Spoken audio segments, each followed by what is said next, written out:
G'day everyone, welcome to the Outback Packers podcast, the podcast where two mates from all the way across the world have a yarn talking Packers football in the green and gold.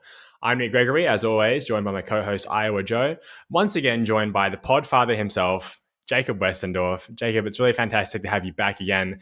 It's been too long and there's a lot that's happened to the team since we last talked, but how are you? I'm doing well. Yeah, 3 months' time is a lot can change. The last time we talked, the Packers were kind of making a push for the playoffs, and then that ended with one giant dud. But yeah, no, it's good to be back. It's good to be talking some draft with you guys, and thankfully, with all the drama and nonsense coming to a head this past week, there's a light at the end of the tunnel. We can almost move on and start talking about the Jordan Love era Green Bay Packers and what are they going to do to build around him instead of the people that are exiting, or the person in this case that are leaving the team. Well, now the question I've been putting up with everybody, and even though we know that a conclusion will be coming soon, what is your take on the Rodgers situation? It was time to move on. I thought it was time to move on last year when they lost to the 49ers. I prefaced that by saying no team is going to trade the reigning league MVP. It has never happened in NFL history. I have yet to find it happening in any of the other three major sports, basketball, baseball, and hockey, that is, where the MVP is let go of, traded, whatever. It doesn't matter what you did, how you did it, whatever. And honestly, I think that Green Bay would have kept Rodgers had he played better and had the team been better this year. Gutekunst had a little nugget at either the combine or one of his media availabilities that he had recently, where it was basically the way our season unfolded changed the way we looked at some things. And I think the Packers still thought that they could compete for a championship last year. And then when they didn't, they kind of had the thought process that I have, which is 8-9 with an aging Aaron Rodgers. That's just a wasted year, 100%. And had they gone 8-9 with Jordan Love, that's at least some potential for progress, even if it is a step backward from where they have been in recent years. But it's time to move on. His conversation on Wednesday with Pat McAfee, there was no giant reveal. Before the interview started, I had tweeted something along the lines of this is what's going to happen. And we all know, we've known since, I'm trying to think, I think Gutekunst's media availability came after Bob McGinn's report from Go Long that basically said the Packers were done with Rodgers and they wanted to move on. Then Gutekunst basically gave a half-hearted support of him as much as he could. Rodgers wasn't speaking because he doesn't do that. He lets other people speak for him in the offseason and then complains that other people are speaking for him throughout the offseason. But that's beside the point. There was no big reveal. It was just he's going to tell us he's not playing and not playing for the Packers anymore. And that's just going to be that, and the details that he even gave is like when the interview started and he was like, well, back in 2020, they drafted my replacement. It's okay, so this is all just about Jordan Love. And like I said, Rodgers said that there were some things that were out of his control. And I think after he signed that extension, I would disagree with that. Had he played better, had the team been better in 2022, I think the Packers would have said, yeah, we want Aaron back. I don't think that the Packers had just decided that, hey, we're going to go to Jordan. Like last year when they signed the extension, I think they thought there was a world that existed where Jordan Love never became the starting quarterback for the Packers. And had you asked me at this time last year, that's exactly what my take would have been, is I don't think Jordan Love was ever going to be the preferred starter for the Packers. Now he is, and it's the right move, even if I've been very upfront. I think it's the right move, and I don't believe in Jordan Love. Mm-hmm. I think the assumption that he's just going to be good is a lot of that is based in people my age and younger. Well, and people my age and younger that watch the Packers transition from Brett Favre to Aaron Rodgers and basically restart the whole process. I don't know if Jordan Love's any good. I wrote an article for Packer Report the other day that said the range of outcomes for this upcoming Packers season is so wide because if he's terrible, tire fire, 3-14 and everybody gets fired, that's possible. I think that's at the lower end of possibilities. So is 12-5 if he's really good and having a chance to win the NFC, because the NFC is so wide open with the lack of quality quarterback play that we've seen. All the best quarterbacks in the NFL, and then after Rodgers gets traded, this will be even more true, are in the AFC. So To finish the point of what the question you asked is, it was time. It's been time. Love the player. When he said I'm arguably the greatest player in the history of the franchise, he was right. I do think it is arguable, but I would say it's Aaron Rodgers. And gave me a lot of joy for 15 years that he was a starting quarterback. But I will also say I'm not going to miss this stuff, eventually. And it's a price worth paying. But sometimes when your favorite team has a player like this, it's like rooting for a team with a superstar in the NBA. Most of the time, that comes with some extra baggage and everything that goes around it. And I'm kind of thankful that we're just going to be able to lie in the weeds a little bit for a little while, and hopefully it's a problem we have to have here again in 15 years when Jordan Love is awesome. Well, now here's the question: do you think the trade's being held up because the Jets want something wrote into the trade contract that in 2038, after Jordan Love has his Hall of Fame career, that he has to be traded to the Jets also? That could be. That seems to be the way that things work, right? It's to almost 15 years, not to the day. It won't get to the day because Favre got traded in August, but 15 years later, all the eerie, spooky kind of similarities between, Jordan Love has his Aaron Rodgers in Dallas moment, except it's an NFC East opponent. Green Bay, I guess the biggest difference between the two is Green Bay was not as good as that 2007 team was. So I'd be curious to go back in time. And I remember how I felt about that situation, but I was 16 years old and worshiped at the altar of Brett Favre for the first 16 years of my life. So I am not necessarily the greatest source on what the majority's opinion is. I know there's that popular clip of the older gentleman saying Aaron Rodgers will take you to the toilet bowl and Brett Favre will take you to the Super Bowl or whatever. But I do wonder, I would guess the majority opinion was keep Favre because they were 13-3. They were a home game away from going to the Super Bowl, and Favre throws a dreadful interception, which seemed to be the ending of a lot of those movies for the Packers in the late, post-90s. But I would guess that the sentiment was, we got a Super Bowl team here. What do you mean you're trading Brett Favre? Like the sentiment now, I think, is, I think it's more split this year, but I do think a lot of us kind of understand, or at least myself even, because even in a world where, I wouldn't have been quote-unquote upset if they kept Aaron Rodgers, there is still a value in four-time MVP playing for your favorite team and having a chance to. Because for 2023, I do think Aaron Rodgers is the best chance for the Packers to win. I just don't know how high those chances are, which is part of the reason why it's time to do that. So I think it's a little more evenly split this time around. But, I don't have any data or anything like that. And I think the people that want to move on, like myself, it's not necessarily wanting to move on from Aaron Rodgers. I'm not celebrating Aaron Rodgers having to go play somewhere else either. It's just I'm celebrating the fact that I think they made the right decision. And it sucks that it's time to do this, but it is. That's just, if Tom Brady can play somewhere else, if Joe Montana can play somewhere else, the list goes on. Michael Jordan played for the Wizards. The list goes on. Joe Of all-time Namath, great players. Johnny Unitas. Yeah, there's a billion names. The reason the John Elway ending is so special is because it just doesn't happen that often. Everybody Not in a anymore, perfect no. world wants, and they want their last game to be played with the same team their entire life, win the championship, walk off. Yep. Just doesn't happen. It's not a thing. And that's why it is special. Yeah, and I mean, you can just look at Twitter and see the division amongst fans about the situation. And I know your fellow GameOn Wisconsin creator Eli Berkowitz, whichever one it is. It's German. It's V. Yeah, that's what I was thinking. But you know how it is when it gets Americanized; they just screw it up. Mm-hmm. But he's been, and I understand it. He's fairly young, so he's grown up with Rodgers as his quarterback, and he's been defending him to this, to the minute. And I finally just said, hey, you got to realize this is the Packers' philosophy.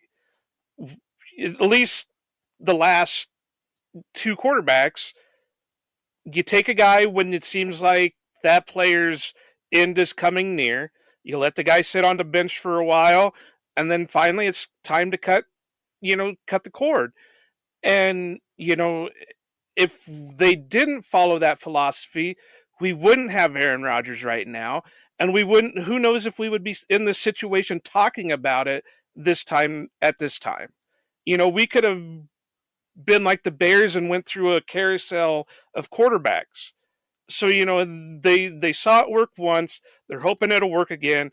I fully admit I wasn't happy with the Jordan Love pick, but it wasn't because they took a quarterback. It was because they took that quarterback because I wasn't really a Love fan, Yep, neither was and I. I understand why they did it, but it still wasn't something that I enjoyed seeing them do. So it is what it is. You Well, and on mentioned that note, the Joe, I think there's a valid criticism to be had potentially of that. Because, like, here's the thing: if Jordan Love stinks, Brian Gutekunst is going to get fired, and every yep. piece of analysis that comes into that is going to be 100% valid. Maybe the quote unquote philosophy, maybe it needs to, I don't know about change, because I do think that a vast majority of the time, the Packer way, if you will, is pretty sound. But maybe there are some things like, when Adam Shine is on here ranting about how the Packers took a project quarterback when they were in the NFC Championship game, that's a valid criticism. And the only way to make it the only way to make that worth it is if Jordan Love is great. I don't mean good. Like, he can't be Jimmy G. He can't be Diet Kirk Cousins. Like, he's got to be really, really good for that to be worth it. And I know that's not fair necessarily to Jordan Love, but that's the situation that he's been put into. So I understand the idea of wanting to develop a quarterback. I understand that's how they got Aaron Rodgers. I understand thinking Rodgers was declining after that 2019 season, because I know they played for the NFC title, but he stunk in December and had like a good playoff game against Seattle and then wasn't very good against San Francisco. So I can understand thinking he's on the decline. But yeah, when you're 13-3, and like, for example, if the Cincinnati Bengals, who played in the Super Bowl last year and then this past season played in the AFC Championship game, if they take and this isn't the greatest example because they have Joe Burrow, but if they take a quarterback, there's valid criticism to be had there, right? Like, this was a guy that the Packers took and said, he is not going to help us in a perfect world for 2 or 3 years. And that is just a really uncommon way of thinking. And especially true when the draft is basically the only form where the Packers get significant contributors, because they're not high dollar shopping and free agency. They're not doing stuff like that, which is okay most of the time, I think. But if you're not going to add significant contributors that way, then yeah, there's criticism to be had when you take a quarterback coming off of an NFC Championship game appearance. But like you said, I don't care that they hurt Aaron Rodgers' feelings on that. I do. I guess the one thing, and Gutekunst has admitted this, is not in so many words, but if he could go back and do it again, he would tell Rodgers before the pick happened that, hey, this is what we're going to do, just so you're aware in front of things. I think they would change that, but otherwise, yeah, I'm in the same boat with you. Didn't like the prospect, so, but otherwise, like, Rodgers having hurt feelings about this, like, it's professional football, man, and you got your job the same exact way. So I don't have a ton of there's not a ton of tears being shed on my front for that. But there are some things that, yeah, I think the Packers could improve on philosophically. And I think there's a lot of people that think you have to pick one or the other. Like, there's Aaron's way or there's the Packers way. And it's just like, well, no, like, the Packers share some blame here too. It's the same reason Green Bay hasn't won a Super Bowl in 13 years. That's not just the Packers' fault. Like, Aaron Rodgers has some pie on the pie chart of blame here as to why he only won one championship in Green Bay. That's just how it is. Right. And, I like I mentioned to somebody else, you got to kind of put the two situations together, because Ted Thompson put his career on the line by drafting, Aaron Rodgers where he did. So kind of in that same boat that Goody did. So, I mean, yeah, he's taken a chance, and we can't sit here and say, oh, yeah, we're going to get another 15 years of a Hall of Fame quarterback.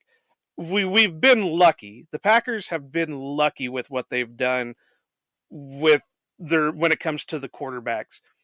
And, I know we're going to be talking tight ends tonight, and we've got an upcoming episode that we'll be talking quarterbacks. but I could see them doing with Jordan what they did with Rodgers.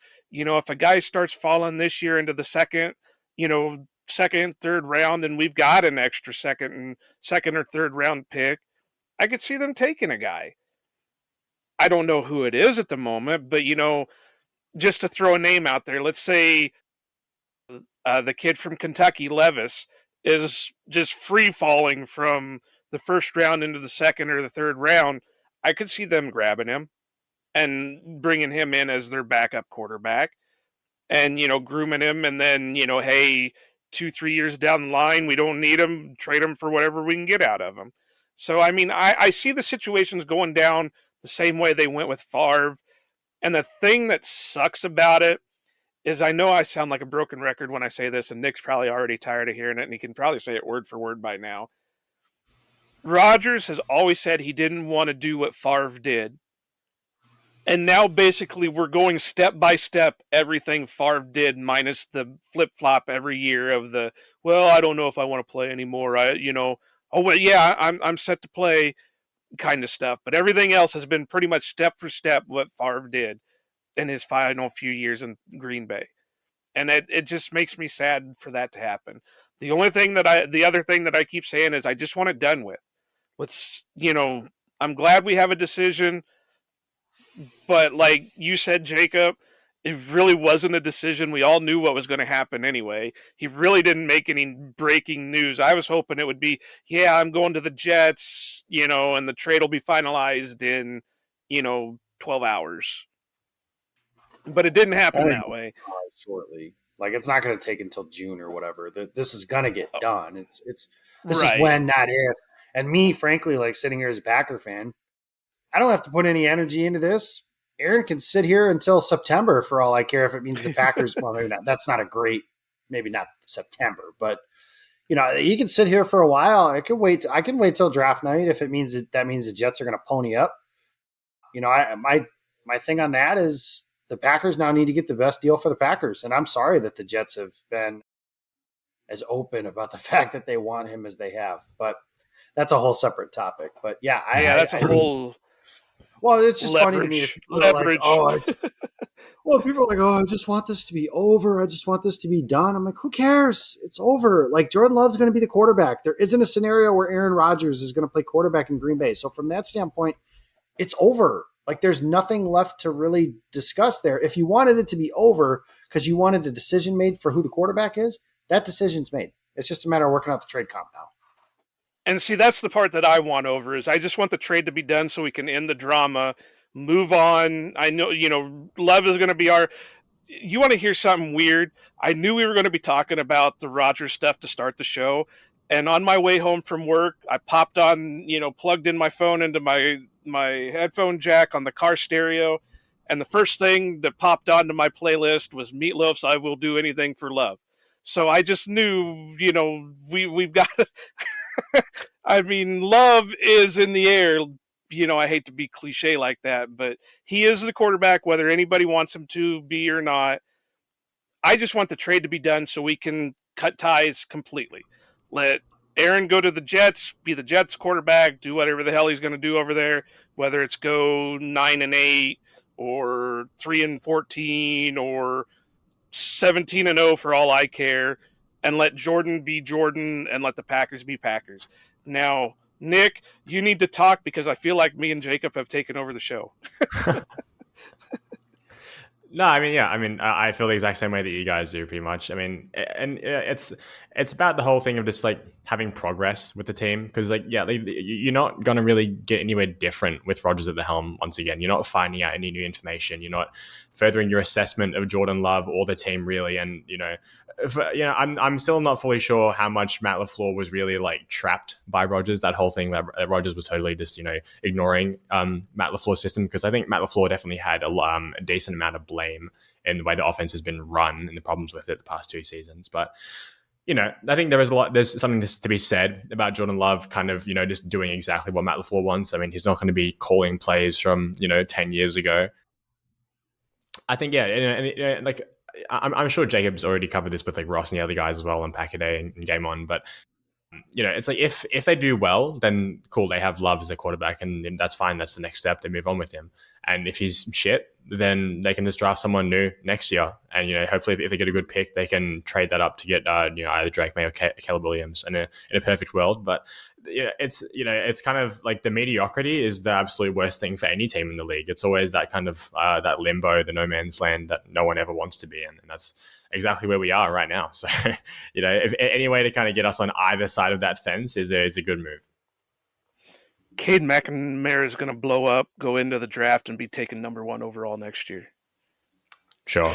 No. Sure. But...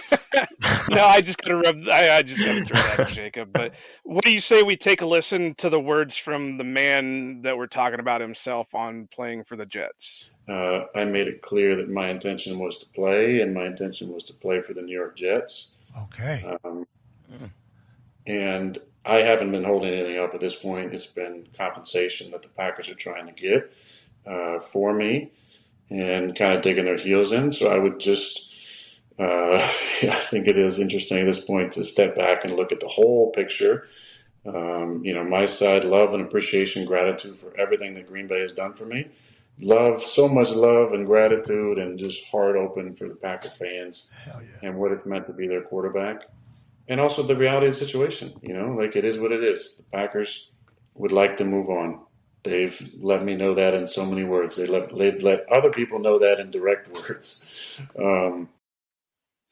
Now, I don't know about you, but it sounds, and I know Rodgers has been a guy who has talked about how he loves Green Bay, how he loves the culture, how he loves the fans and stuff like that.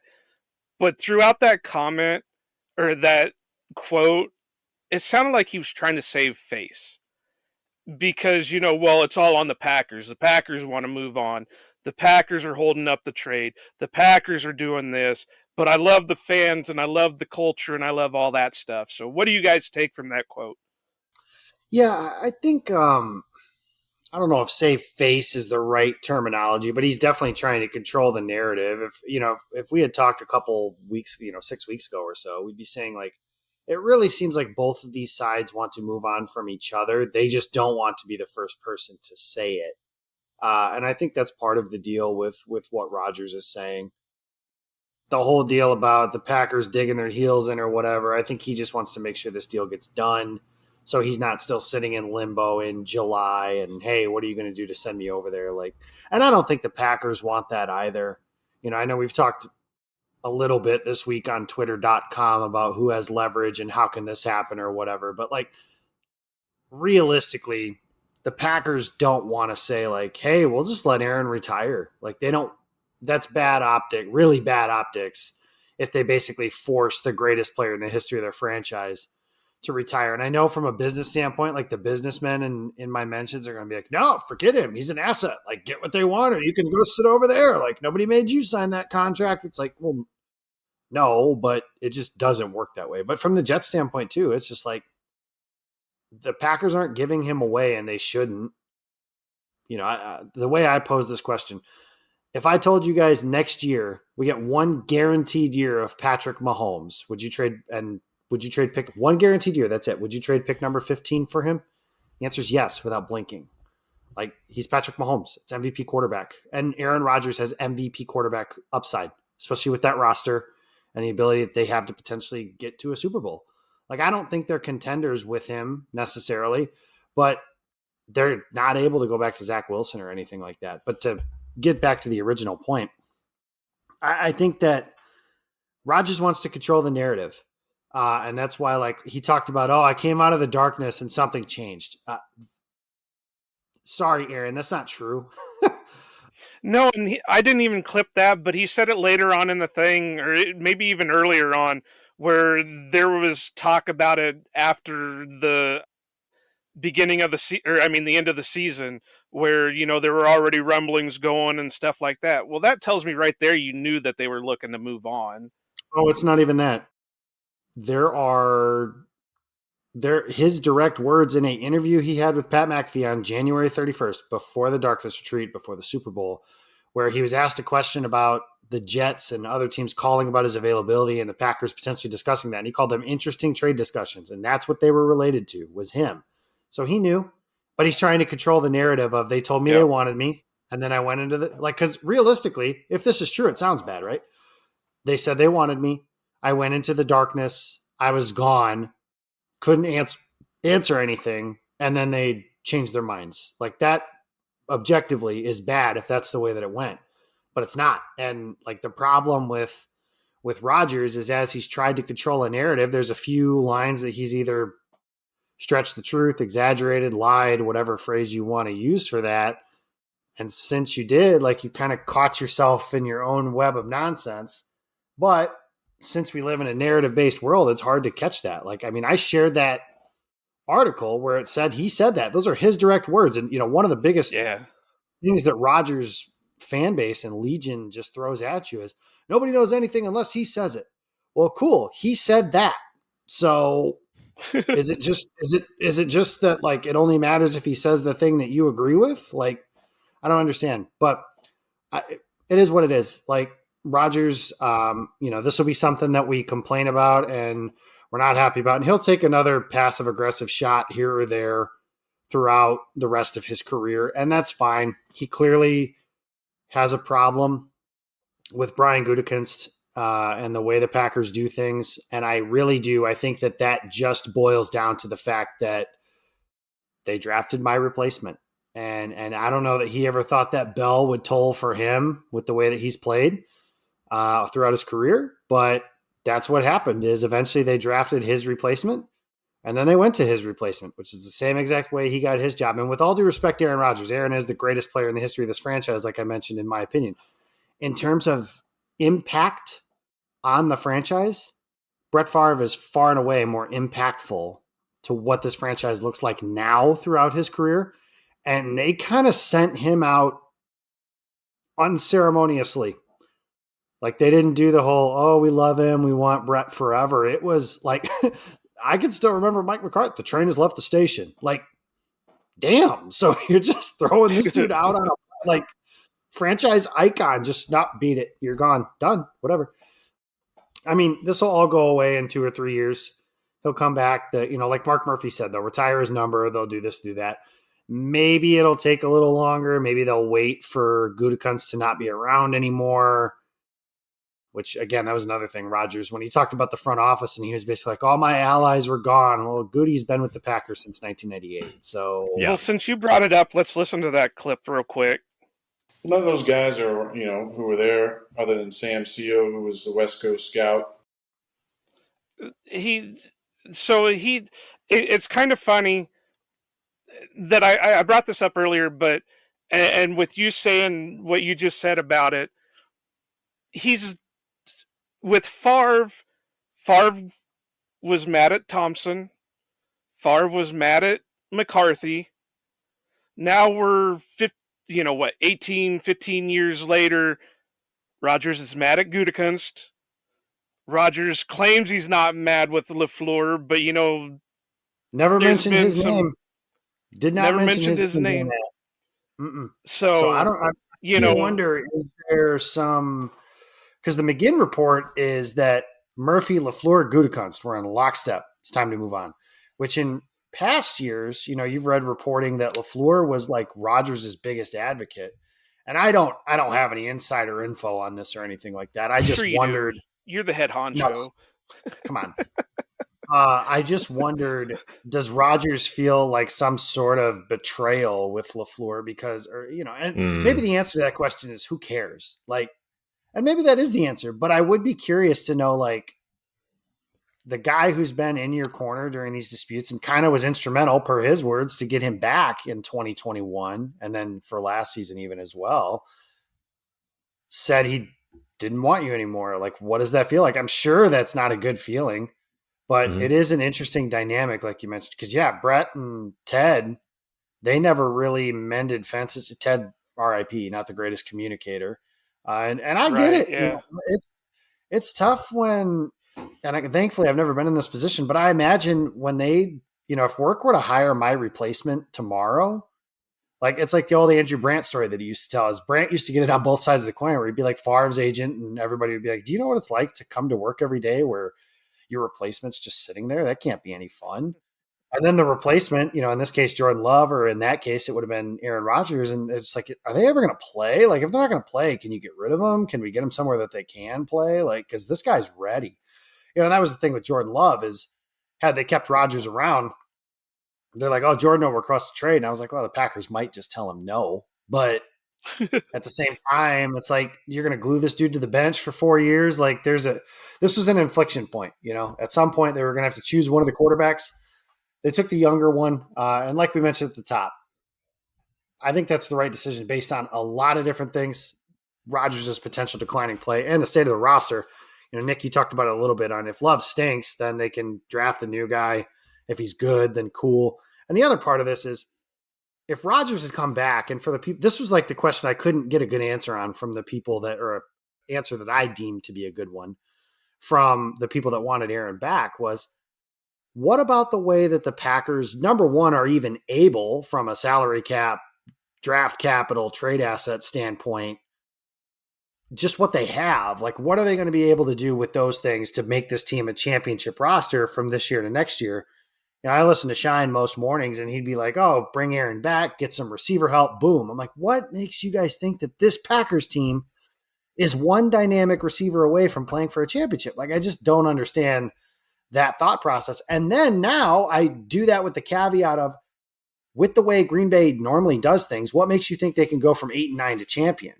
Like, I know the Eagles were 9-8 last year, but they added A.J. Brown and Chauncey Gardner-Johnson, and you've seen all those additions that they made. And Jalen Hurts was an ascending player that went from, do we really know about this guy, to MVP candidate. Like, Aaron Rodgers would need to go from, is he declining, to MVP candidate.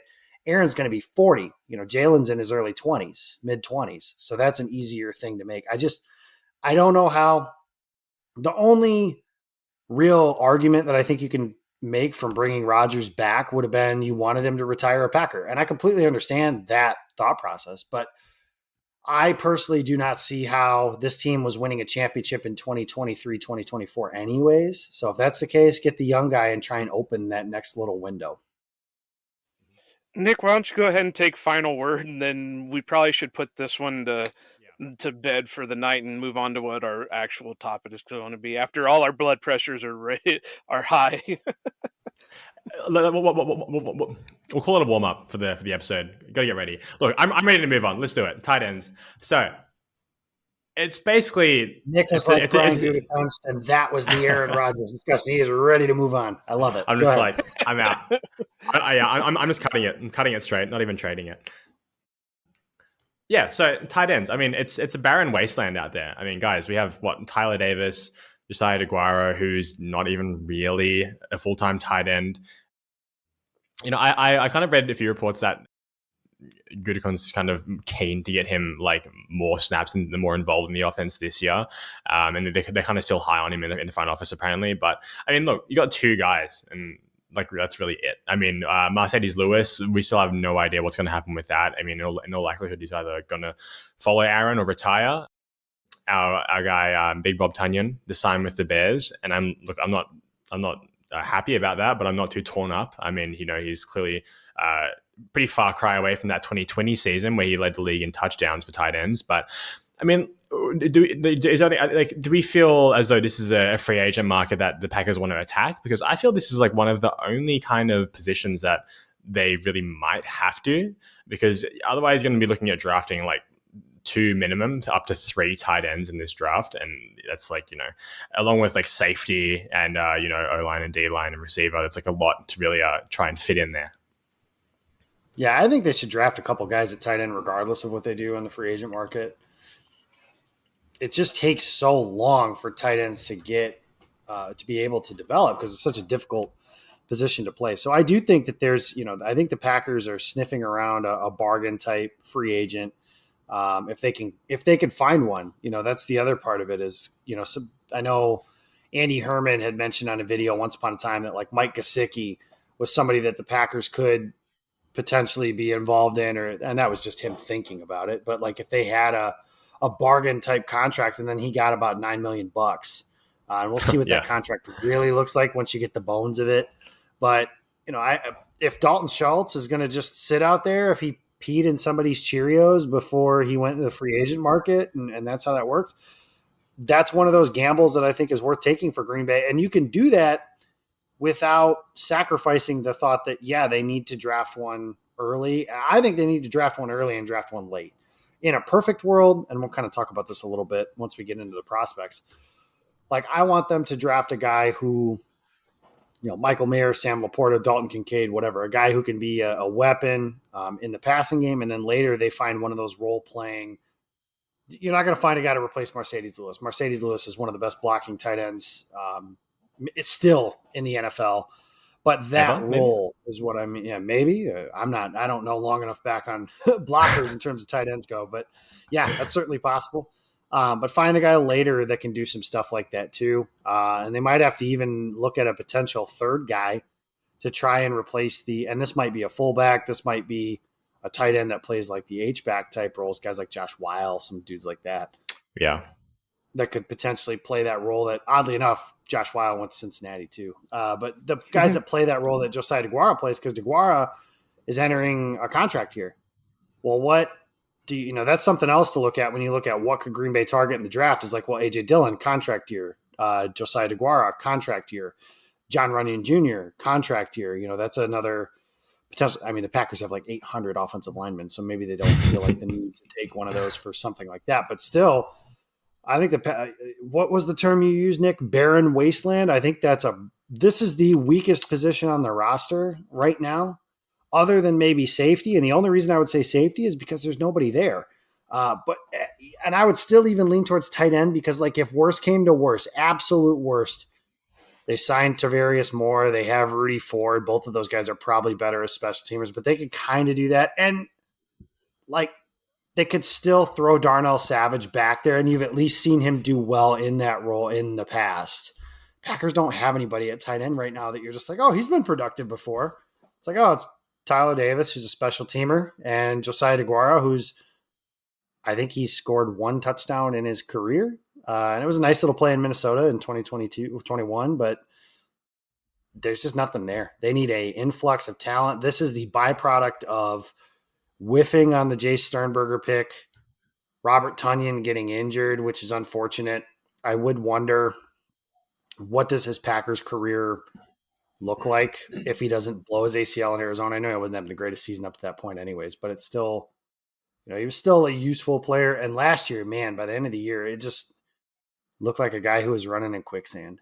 And, he's got some positives to him. He catches everything thrown to him, and that certainly has value. But I'm with you. I'm not too torn up about that. I'd bring back Mercedes, see if you could find a bargain free agent, draft two guys, and let them develop. Like, that's the way I would do it. And it would be kind of funny if they still kept Mercedes Lewis just because he's on that list of demands, even though Rodgers says it doesn't exist. Well, they weren't demands. They were just a wish list. I call it whatever. I mean, I don't think that it was like, hey, if you're not going to get these dudes, I'm not coming. But, like, it's going to be like when they signed Randall Cobb in New Jersey, that's not something they would have normally done, And they say that they would have signed Lazard independent of who the quarterback was. Maybe. I think Lazard's a nice player, but come on, man. No way. Yeah. So that's what I would do. I would find a couple bargain free agents if they can. And that's the nice part about if once this Rodgers thing is done, I think it's still even feasibly do it now. With each passing day, these free agents get cheaper. One of the things about NFL free agency is it's so much fun during that legal tampering period because it happens so fast. But then the league year opens and it's just like, it's over. There's nothing left. Not nothing, but it's not as much activity, everything like that. Like the Packers hosted a visit with Tarvarius Moore and then signed him a day later. But like, that's the style of player that's getting signed out. Guys to help on special teams, bargain bin type free agents, which the Packers, that's the type of pool that they have to play in. Mm-hmm. They're not going to be able, and they probably shouldn't be willing even at this point to play in the deep end of the pool when it comes to free agents and stuff like that. So find a couple of them bargains, draft a couple guys, and let's party. And DeGuara had 2 touchdowns. Oh, really? Right. Okay, so he had the one in Minnesota. What's the other one, I wonder? The other one, if I remember right, is the one in Detroit in the last game where Jordan hit him on a screen, and That's right. He looked like a speed demon. I'll give him that.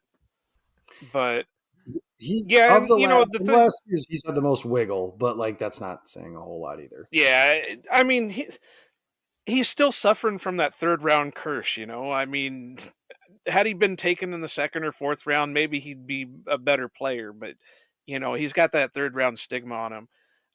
But yeah, I can't. I mean, I have to agree with you on everything you pretty much said.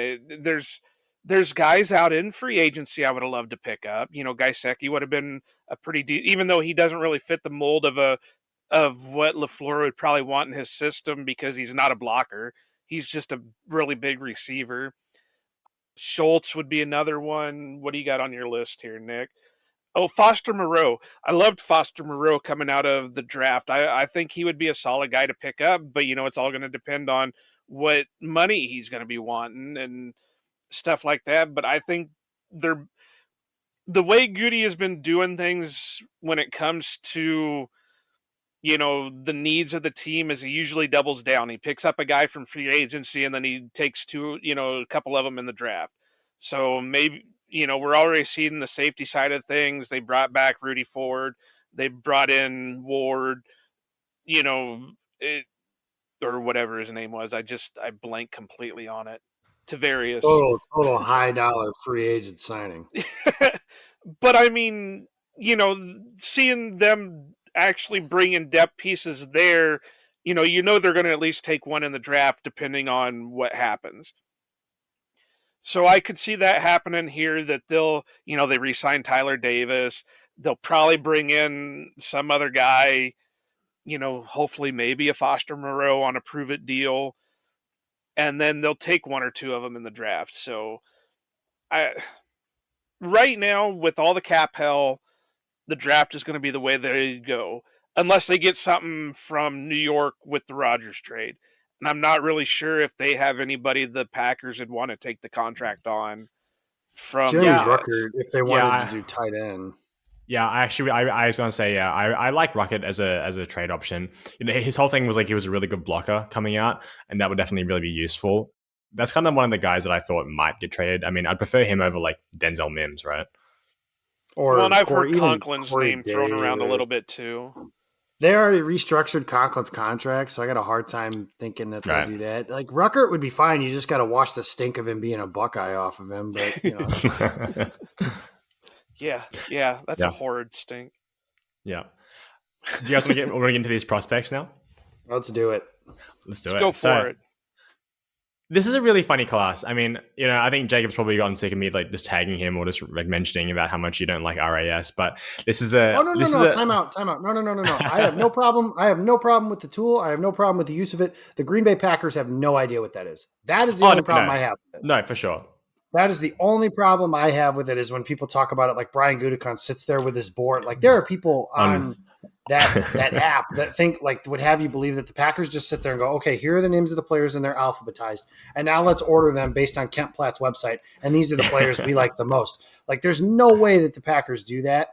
No. But it is a useful tool. And the Packers, obviously they value athleticism. They should. Like the best players are usually the best athletes. But yeah, it is funny to me. Some of these people treat Kent Platt's website like it's their child because you say that Gutekunst doesn't know what it is.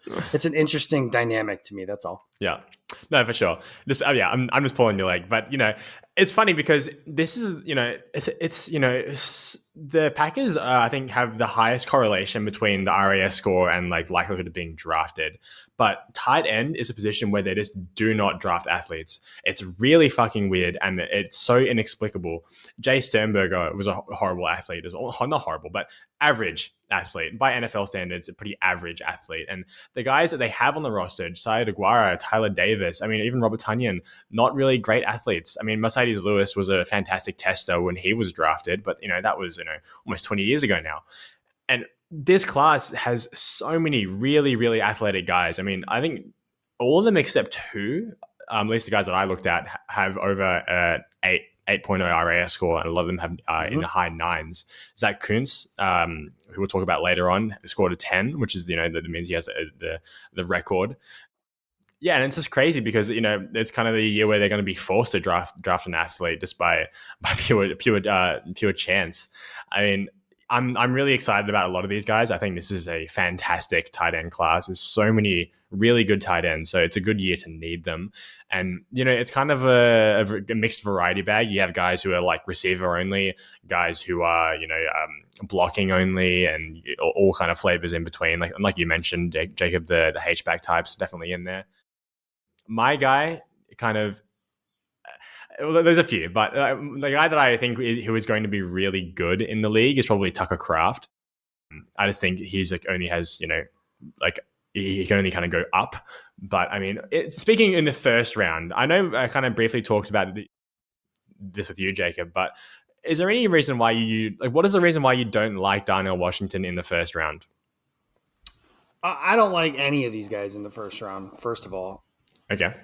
Again, tight end, it's just one of those positions that takes so long to develop. I just don't think you get the bang for your buck on getting a guy in the first round. And none of these guys are, quote unquote generational prospect is the term that gets thrown around a bunch. That was Kyle Pitts the first 2 years of his, and this isn't their fault. It's just the nature of the position. TJ Hawkinson was allegedly a generational prospect. I didn't necessarily buy that at the time in terms of prospect, but he's been good, not great. And when you look around the league, great, there's like 3 tight ends that are great, and the rest of them are either like a mix of good, like Hawkinson is like good, for example. The 3 that are great are Kittle, Kelsey, and Mark Andrews, and after that, it's just a lot of dudes that are just fine. So I just think there's better ways to use that pick, and not only that, if you start making a big board. And I'll take the 4 quarterbacks out, obviously, because the Packers, I never say never, I guess, but I cannot picture a scenario where they pick one at 13 or 15 or, wherever they end up picking first in this year's class. But if you take those away, I just don't think you're going to get – it's the same conversation I was having earlier today about Jackson Smith and Jigba. I think he's a good player. I just don't think there's going to be – he's not going to be the best player available on the board. And this Packers team is not in a position where they can be like, oh, we're taking a luxury. Now, if they get a second first-round pick out of this whole Rodgers thing, I do believe that teams use their second first-round pick to take a luxury. You've seen the Packers do that in the past. Like Rashawn Gary was technically a quote-unquote luxury pick because they had the Smith brothers in town and everything like that. But to answer your question about Darnell Washington, it's not necessarily that I don't like him. I've got some friends that live out in the Vegas area and some guys that know him from going back to when he went into high school. And if you guys have noticed, there seems to be an unfortunate trend with some of these Georgia prospects in terms of character red flags. Like, for example, last year, as everybody was falling in love with George Pickens, I was kind of saying some of the same things about Pickens that I am now about Washington. I was like, I don't think Green Bay is going to draft him. I know they did a ton of homework on him and decided that whatever his red flags were not worth their time. Now, granted, maybe if they hadn't traded up for Christian Watson, then that would have been different, but who knows? But I don't think George Pickens was on their board based on a few people that I've talked to, and also just kind of the stuff that went into his, and it's kind of the same with Darnell Washington. And like you said, Jalen Carter has some red flags. Mm-hmm. Devontae Wyatt last year had some red flags. Quay as well. The other guy? Broderick Jones, Quay, I don't remember if Quay had the character red flags. I know he had some off-field, like, who was it? Somebody shared his Wonderlic score was like 7, if you think that matters or something like that. But I don't think that was the deal. But yeah, with Darnell Washington, it's more so that I've heard the conversation around him is very similar to maybe not the best football IQ. And granted, I can't corroborate this stuff. I don't know this. I wasn't in the interview rooms, anything like that. So I'm not trying to say I know this for a fact.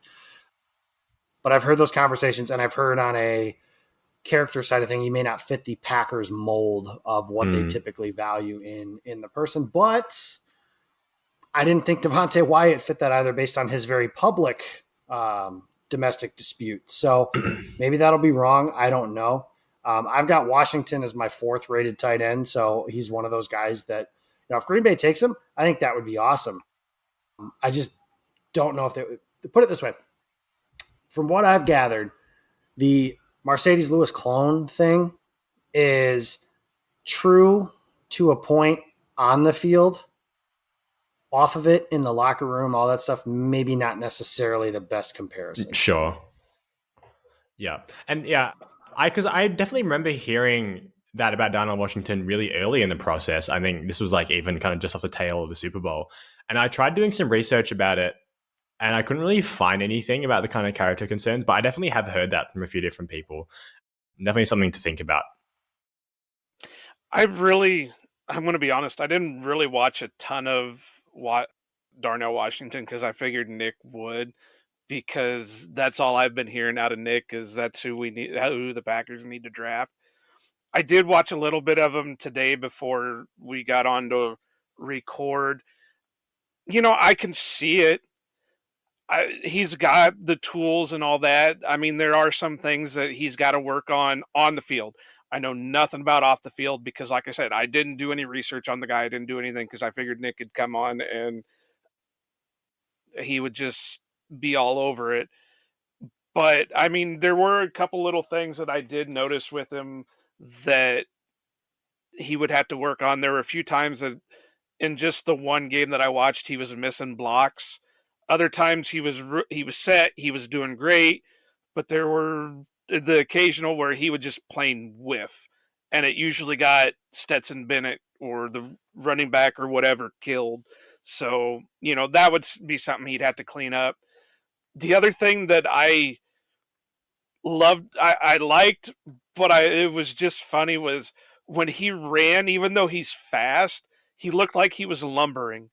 I don't know if you see those grainy films of the Yeti or Bigfoot running through the woods or whatever.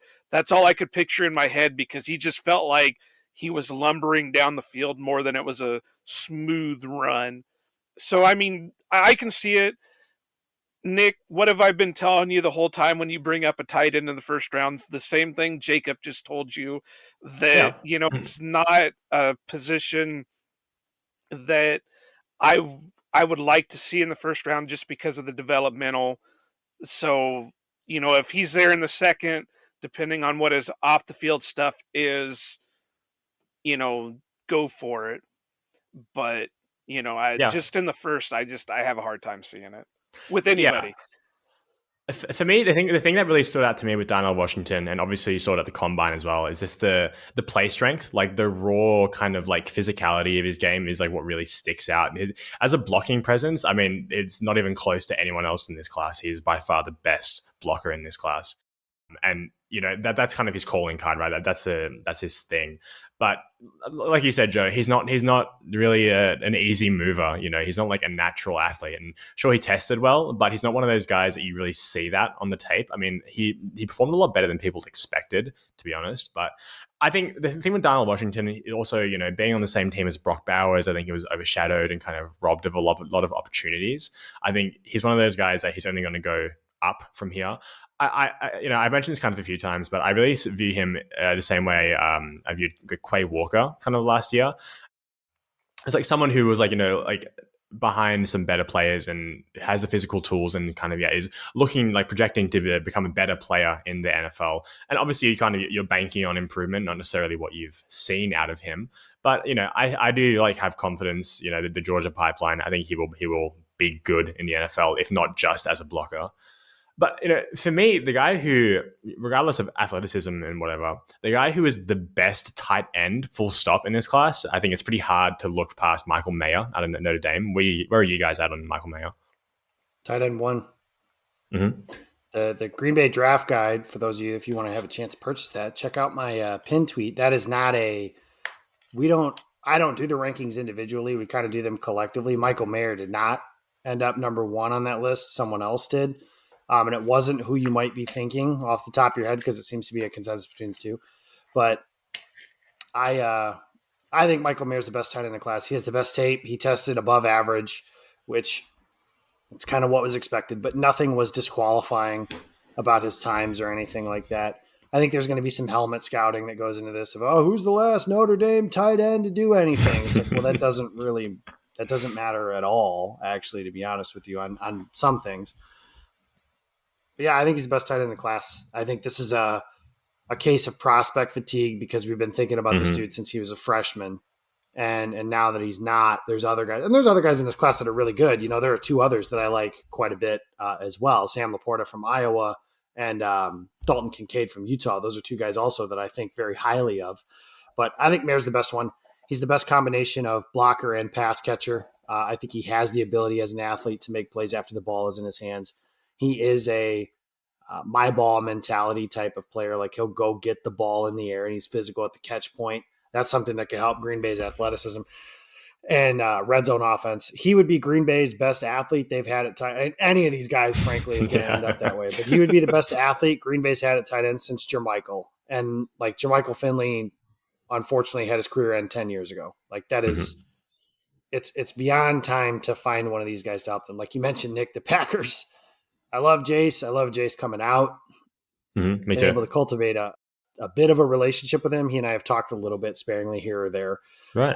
So I kind of know him a little bit. I wouldn't say we're friends or anything like that, but Besties. was really rooting for him. Yeah. Was really rooting for him. It just didn't work out.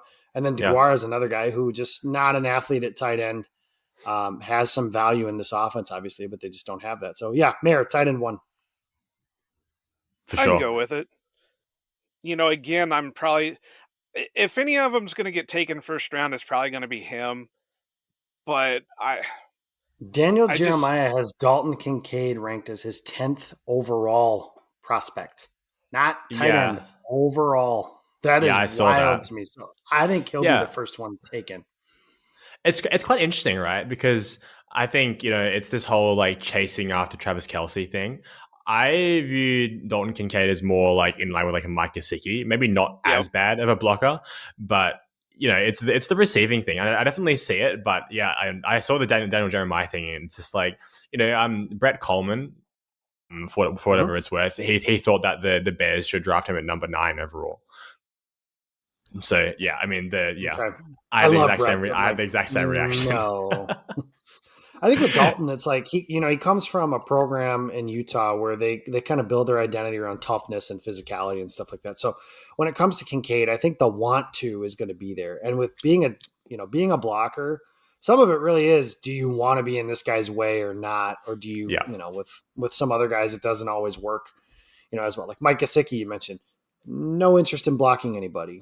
Yeah. And, maybe he wouldn't be that great of a blocker if he had interest in blocking people, but he just, he doesn't. Kincaid is somebody that I do think Green Bay will like, number 1. Number 2, I do think that's a guy that will at least have the desire to get better as a blocker, which is some of the battle at least. But yeah, I think that you're online there with saying there's some improvement to be made in that department, which is interesting because going into my study with Kincaid, I would have just assumed that he was a good blocker because of where he plays at school. I would have just assumed like, oh, Utah, they're not going to put a guy out there that's not going to get in the way physical or, in a physical standpoint, but he, not the greatest blocker. That's certainly true. Yeah. And see, that's pretty much everything I had wrote down on him. I said he was quick off the line, not the best blocker.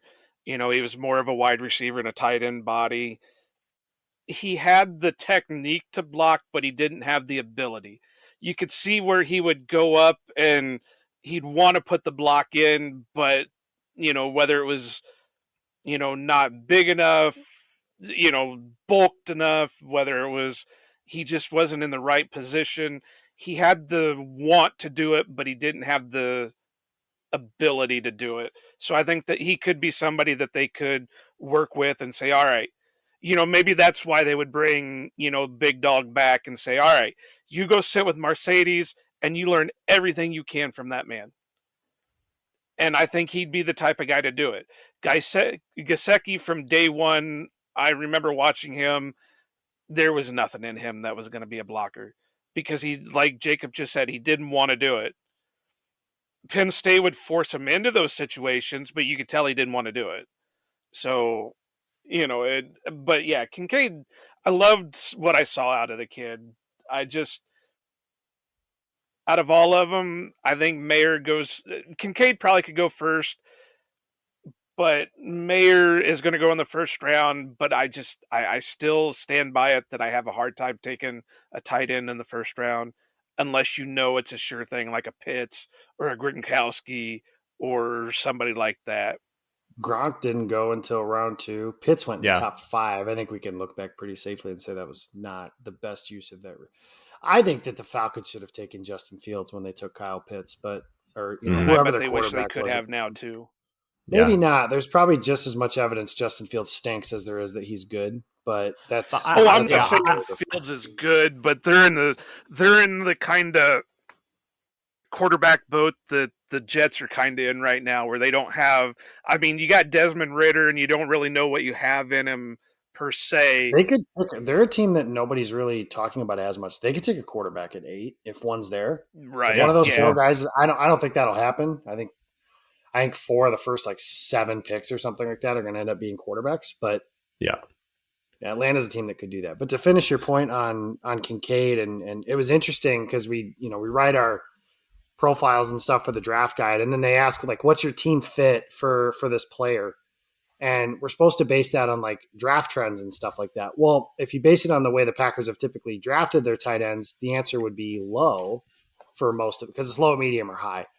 But with the way that their room is currently set up, I was basically for the first 12 or 13 guys, I was the need for this is, the team fit for this is high, because the Packers, you mentioned Dalton Kincaid, maybe he's just a bigger receiver, but Green Bay needs that too. Yeah. They need playmakers. They need playmakers regardless, running back, receiver, tight end, whatever. I think they need guys like that, and they need the, that all around type of tight. There are people that have suggested, and I would not do this, but a group of tight ends that if they took Mayer and Kincaid, for example, again, not advocating for this, but those two, their skill sets complement each other perfectly, because Mayer's more of that all around type of player, and Kincaid can be your big slot, stretch the seam type weapon as they develop kind of together. But again, wouldn't do that. But just that's the level that the Packers have in terms of need in that offense. They don't have enough talent, and they don't frankly have enough bodies. That's just how it is right now. Yeah. So in that kind of second tier of tight end, I mean, speaking of receiving only tight ends, I think Luke Musgrave basically fits that to a T perfectly. He's pretty fast, pretty athletic, big tight end. He's kind of that big receiver guy. But I mean, I know both you guys are really big on Sam Laporta. I mean, tell me about him. What did you find when you watched him? Yeah, Laporta to me, number one, and again, this isn't inside info. This has been reported by a bunch of people, but the Packers have gone to see the Hawkeyes play a bunch this past year, and that could have been for... Who wouldn't want to go see the Hawkeyes play? I've watched them play offense. That would put me to sleep most of the time, but, no, I'm with Laporta, it's just... I think he's the third best tight end in this class. So my personal rankings, it's Mayer, Kincaid, Laporta. I have him above Washington. I have him. Luke Musgrave's not a guy that I'm very high on. The athletic upside is certainly there, and I will understand when a team picks him higher than maybe I think he should go. He's supposed to be this receiving weapon. He struggles with catching the ball. He doesn't make catches in contested situations. Yeah. And you could fix drops. I do believe that. I personally can't get on board with something like that until I wouldn't pick him until the 3rd or 4th round. Musgrave, that is. Sam Laporta, I've said I've been kind of championing the campaign of picking him at 45. And one of my favorite responses to that is always, oh, in this mock simulator, I have him available for the Packers' 4th round pick. It's well, cool. That doesn't mean anything. The last time I did a mock draft, I had CJ Stroud available at 15. That's not going to happen either. So, it's just a simulator. I did one where I had Paris Johnson sitting at 22. Right. It's just a game for all of us to play. That's all of that. If you just look at the simulator as like a game, it's not meant to be predictive. But when we do these mock drafts, I can't sit here and say at pick 15, I picked Tyree Wilson. And then, at pick 45, I picked Michael Mayer. And it's adding as much realism to it as we can, but there's only so much that we can do. Anyways, the point I'm getting at, I just think he's a really good all-around player. And Joe, I don't mean this as disrespectful, but I think once he gets out of that elementary school nepotistic offense that the Hawkeyes run, I think that he's somebody that can absolutely flourish. He's a really good athlete, which I think that came as a surprise to some people, because you think Iowa, you think slow, bumbling Caucasian tight end. That's just the reality that we're in. I think people thought that, but then he tested really well. He's on a similar-ish level from an athletic standpoint as all the other guys we mentioned. He's a better athlete from a testing standpoint than Michael Mayer. We don't have testing numbers on Kincaid, but we assume he's a good athlete. He didn't test as well as like Darnell Washington, but Darnell Washington's also an alien from a size and a weight standpoint. So some of that is built into. That's when when we read these RAS spreadsheets, that's part of it that has to go into it too. Is like, oh, he this ran guy's this from another planet. right, and it's like, well, he's 6'7" and 270. So of course, some of those, how much of the downgrading, if you will, in his athletic score is because of his size, for example. Like he only weighs this or that, or whatever. But that's how some of that works. But yeah, Laporta, good hands at the catch point. He's got an ability to make plays after the catch. He was Iowa's offense for I remember, and the last time, I watched him, not the last time, but I watched him play Michigan a couple times, once in the Big Ten championship. And like Iowa was changing quarterbacks in the Big Ten championship game. And it's like, that shouldn't happen, right? Like you're playing in a conference championship game. You shouldn't be benching your quarterback at halftime, but that's the level of quarterback situation that he's played with for the last 2 years. It's like from game to game, it could be a completely different dude in there. My good friend and Packer Report publisher, Ross Uglum, always called it shitty quarterback-itis. And it's a disease that you can suffer from in a lot of different places. Like Corey Davis, for example, as a receiver is one that he's championing, is like he suffered from that. He's never played with a good quarterback. Laporta's kind of the same way. I think he's somebody, get him in Matt LaFleur's offense. I think he fits like a glove. And I think if Jordan Love is anything at all, that Laporta could be a guy that I'm not going to put the George Kittle hat on him because that's not fair by any stretch of the imagination. But can he get into that? I mentioned there's that tiers of tight ends where it's like Kittle, Kelsey, Andrews, and then it's like good dudes, and then just like blech. Can he get into that tier of like, TJ Hawkinson, Dalton Schultz, players of that ilk? Sure. Yep. I think he absolutely can. And is that worth the 45th pick in this year's draft? I think it absolutely is. So I would pick him on day 2. And I think that's the best use of Green Bay's resources. If they come out of this with, I've always been saying, 13 and 15, I'm just assuming the Packers are getting a first round pick until I realize that they're not. 13 and 15, they can address that however they want. And then 45 tight end, Sam Laporta is the guy that's the most likely one to still be sitting there. And I think he will be the best use of that resource too. Yeah. Well, for those of our listeners that have been around for a while, they know that Jacob has visited us before. God, that's a hard word to say. Visited. He's been here before.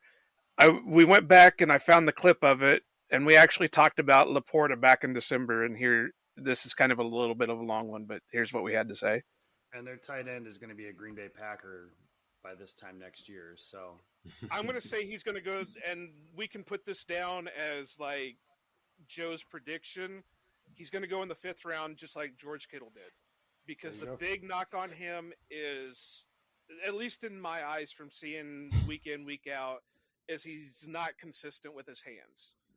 And I think he'll go in and I think he'll tear up the combine just like Kittle did. But I still think he's going to fall to that mid-round range just because they're going to question his. And other than, obviously the draft hasn't happened as of yet, but, I did kind of change it from 5th round to mid-round, so 2 through 4, 2 through 5. But, I said it. He was going to come back and tear up the combine, and, now we're talking maybe 2nd round for him. So I love the kid, obviously, being the Hawkeye homer that I am. I will always question his hands. Now, whether that's quarterback play, whether that's, whatever. There were times that the ball would hit him like right in the hands and it was a drop. So who knows what it was? You can call it shitty quarterback-itis, but when you've got an offensive line coach being your quarterback coach, there's a little bit of an issue there. And not only is he out of position coaching a position he shouldn't be coaching, he's the head coach's kid, and yeah, that could be a whole nother podcast. So, but yeah, I love Laporta. He's got good speed. He's got the route. He's a blocker, but his blocking, I kind of put like Noah Fant. They can do it, but they're not the greatest at it. So, but again, that can be another thing that he can work on. and get fixed. But yeah, I See, I hate loved Fant coming out, and I think Laporta's a better blocker than he is. he is. Or He's a better was. blocker than Fant is, but he's still not like a George Kittle type blocker where he's going to put his guy to the ground. He's going to be the guy in the way that's going to force him to readjust and all that. But I always attack people when they show, oh, well, Sam Laporta in the third round. Don't put that third round curse on Sam Laporta, guys. That's just. Have we talked about my third round rule? Did we do that? I've made up a third round rule a long time ago. I said all third round picks must be traded. I have it as until eternity. Yep, traded for veterans at the trade deadline, traded up for in prior rounds. So you use the first and the third to move up, for example, in the first round, or running backs. Because running backs, it's just a hard position to not pan out at.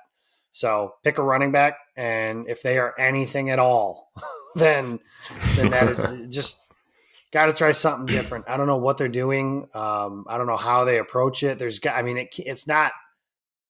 I don't know if it can be a systemic issue. Just like, we're talking. Who's the last third round pick for the Packers that was any good? Is it Morgan Burnett? Yep, it's been almost 12, 13 years. I would say Richard Rodgers has like an iconic play in franchise history, but he wasn't like he was good enough. I think I could have outran that guy. Yeah, he had a nice little career in the NFL. He's stuck around for a while. I think as of last year, he's free agent. Yeah, he's free agent. Oh, yeah. Okay, I would say I thought he was on the Eagles practice squad for a little while, but that might have been in 2021. That was a couple of years ago. I think the last team he was with was the Chargers, and that might have been a practice squad spot. Good for him. Carved out a nice career, but yeah, the Packers, it's been brutal. So yeah, don't put the third round stigma on him. And frankly, like, I don't like being they're not going to be their guy, but I don't think he would be available at that selection because I think he's too good of a player. And from what I've gathered from reading on the guys that know more than I do is that early day two, that's going to be like, remember last year when some of the receivers started like, and Green Bay participated by trading up for Watson that way, but then you had these receivers just kind of have that run and they flew off the board. That was like the sweet spot for those things. Well, I think the sweet spot this year for a lot of the tight ends, like I will not be surprised at all if pick 33, or it would be 32 this year because it's the Steelers. God bless the Bears for saving us from ourselves on that one. But like if that, well, maybe not there because they have Freiermuth, but one of them early picks becomes one of the first couple picks of the second round becomes Michael Mayer or Sam Laporta or Luke Musgrave or even Dalton Kincaid if he's available. Like I would not be surprised if that's how, in the first 8 to 10 picks of the second round, you just see 3 or 4 tight ends go just like that. Yeah. Tucker Kraft is another guy you mentioned who, man, that would be an interesting one. Not to helmet scout or anything like that, but the last guy that came out of South Dakota State was by this time next year. So, oops, sorry. Hi me. That was nice. That's okay. Hey, it's a new soundboard. I'm still getting used to it. Hey man, I completely understand. But getting him in the fold for that is, the last, like I mentioned, the last guy that came out of there, that would have been Dallas Goedert, and he is in that. He is like probably a notch just below like Mark Andrews and some of that stuff. So I'm trying to grab some of the stuff that they wrote, that we all wrote on him for the draft guide. So I have that here. He's ranked as their fifth, our fifth tight end in this class. And it's still funny. He was a 0-star running back coming into like that. So really, that's interesting. But yeah, he plays in line. He's able to use his strength and everything like that. He's got some things to work on in terms of like getting in and out of his breaks as far as his route running goes. But some of that, and I'm not saying that like, it's just a different level of football that he's played on. So like he's able to kind of athlete his way over some of the guys that he's been able to play. Obviously not going to be able to do that in the NFL. But the comp that they gave him for this, here's a little preview for you guys, and go ahead and buy that draft guide so you can get more stuff like this. But the player comp that they gave him. Where can you find that draft guide? You can find it. It's my pinned tweet on Twitter. So at Jacob Westendorf, you can go there and grab a draft guide for $8.99. We're doing pre-orders until early April. It's a digital book, so it goes right to your email, everything like that. But the player comp for Kraft was Dawson Knox. So if you like the athleticism and everything that Knox brings the Bills, then I think you'll like Kraft for the Packers. And that's another guy who I do know that Green Bay really liked Dallas Goedert. But if memory serves, I don't remember if Goddard went before or if they just had Josh Jackson fall into their lap. So they decided they couldn't not pick Josh Jackson, which that didn't work out. But I don't know a whole lot of people that are blaming the Packers for the way that worked out. So I'll have to look that up while somebody else is talking just to figure that out. But I do know they really liked Goddard. And again, that doesn't mean these two things go together necessarily, but I think that the Packers, this is another guy who, again, has that athleticism. They did really well last year picking an athletic freak from the FCS level of football. Christian Watson is going to be Green Bay's number one receiver going into 2023. Mm-hmm. So that could be another guy that, again, I'm telling you guys, day two is where, if it all works out in a perfect world, Green Bay is going to have, in my mind, 2 second-round picks, one for one that they already have, and then one I'm hoping somebody signs Yosh Nijman. And is able to kind of use that. That's a completely different philosophical conversation that we can have if you guys ever want to go into that. But if they have those 2 picks, then I think that could be where even Green Bay could even feasibly grab 2 tight ends in the second round. My thought has been grab a guy in the second round, and then whatever pick you get for Yosh, draft his replacement. Just because I don't think Nyman's worth the contract that he's going and deservedly command. I shouldn't say worth that, but I don't think that that's a best use of Green Bay's resource moving forward. And if you're not going to pay him, then they should but if somebody wants to sign him, get that second round pick, find his replacement, and you turn an undrafted free agent into a second round pick. That is incredible bang for your buck on that side of things. But yeah, I think Kraft is another guy. There's a few guys that they could add on day 2, and he's certainly one of them.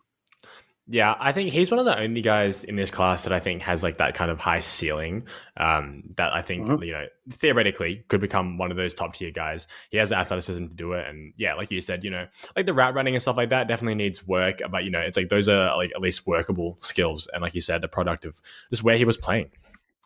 Yeah, some of the other guys that I like in the later round. I mean, obviously we have Zach Kuntz, the 10 RAS guy, infamous 10 RAS guy. He's massive as well. I think he's like 242, 6'8", 6'7". But yeah, he's like, I think he's another one of those players. Again, obviously, really a lot of potential. Let me find my notes here. He's one of the more versatile tight ends. A lot of these guys end up kind of either in line or as like, the big receiver or whatever. And that's kind of like their role. But I did notice that he moved around quite a bit.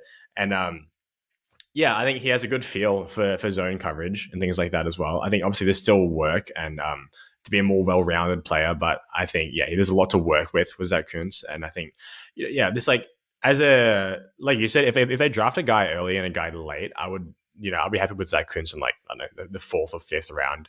I wouldn't want to go much higher than that. But yeah, I did like him as a later round guy.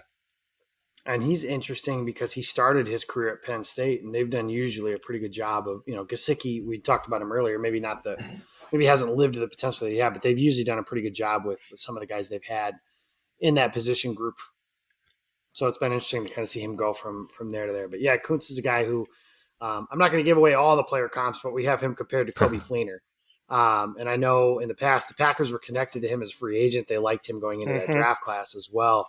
So that could be somebody that they're interested in. And if they pick him in the 4th round, those are the guys that we usually pick that are good after we bomb the 3rd round pick. So he'll be the guy that gets to be good then. So that part will be pretty nice.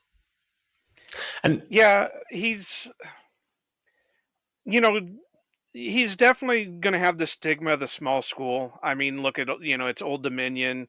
So, but I think he could be somebody who could come in just from talent wise, he's got the ability to become something. So, he definitely could be a project to come in, taken in the later rounds. Well, on the small school thing, to me, it's just like, who cares? Like, I mean, if you could find the traits, again, Christian Watson is a guy that, and I kind of even fell for that banana in the tailpipe last year with him. Some of my dislike for him was he a product of playing against the 3 of us kind of thing? Not necessarily. Dallas Goedert, I just mentioned him earlier. He played in the same level of football. So the traits are there. And I'm not saying they got to use a 1st round pick on him, but if they can get him in the 4th round, 5th round, like Nick was suggesting, that's definitely worth a flyer. And not only that, at that size, if nothing else, as a rookie, he can be help in the red zone where the Packers were just putrid for the last really 2 seasons.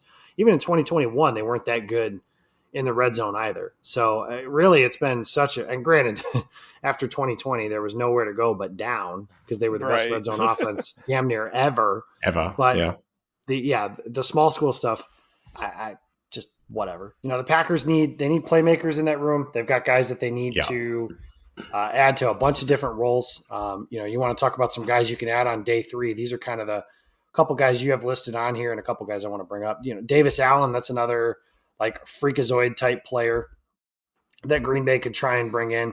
6'6", 250 pounds. He was from Georgia, but he ended up going to Clemson. So that part's interesting. He's got that size ability to high point the ball. So again, that's another red zone type threat earlier in his career as he tries to overrun some things. Josh Weil is a guy, we talked about him kind of at the top as a potential DeGuara replacement. He's been on the radar for a little while too, because it feels like he's played for so many years. I believe he was playing and getting like legitimate snaps for that Cincinnati team that played in the college football playoff with Fickle and Ritter and all those guys a couple of years ago. I would have to go back and look 100% to be sure on that, but that's a guy who's been around for a while. And then the other guy, if I'm going to let Joe talk about Sam Laporta, I'm going to talk about Luke Schoonmaker.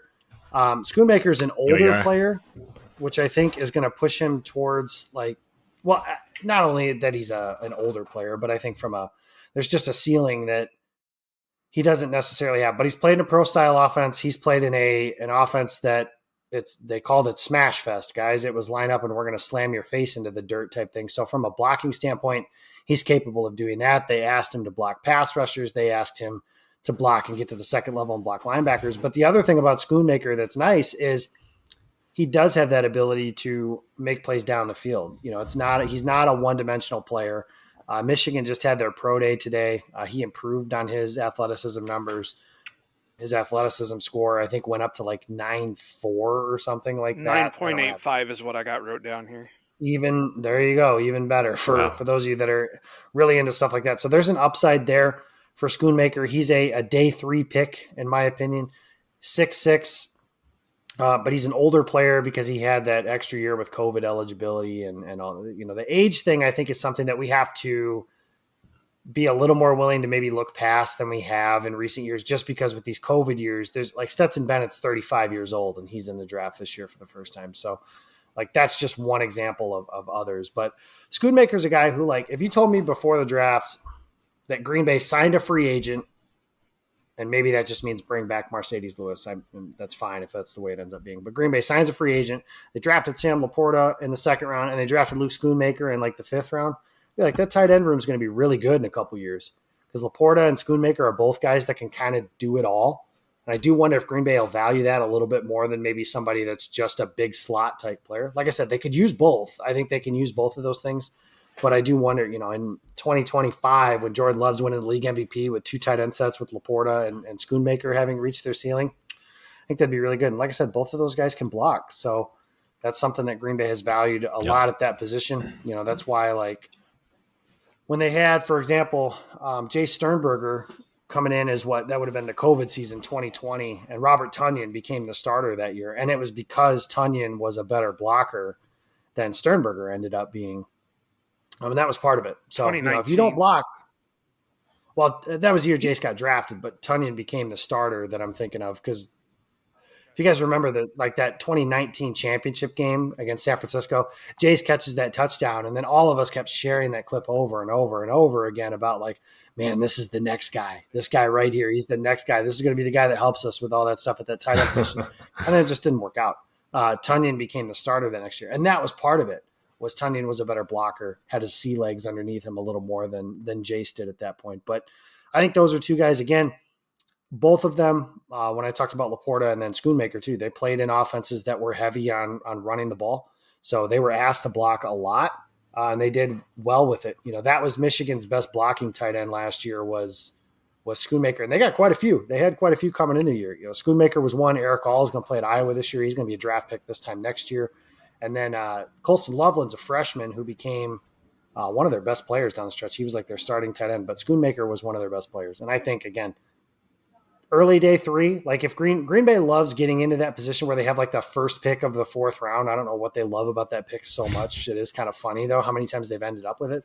Like if he was that guy they took with the first pick of the 4th round, I'd be like, yeah, that makes sense. And that's a guy that, you know, you just kind of plug him into your offense. He'll play special teams and he'll do whatever it is that you guys need to do. And again, when you come from certain guys, you know, they come from certain programs and stuff, you know, they're well coached. And Jim Harbaugh obviously has that NFL pedigree from having been in the league in the past too. So I'll shut up. No. Well, Awesome. you know, Love it.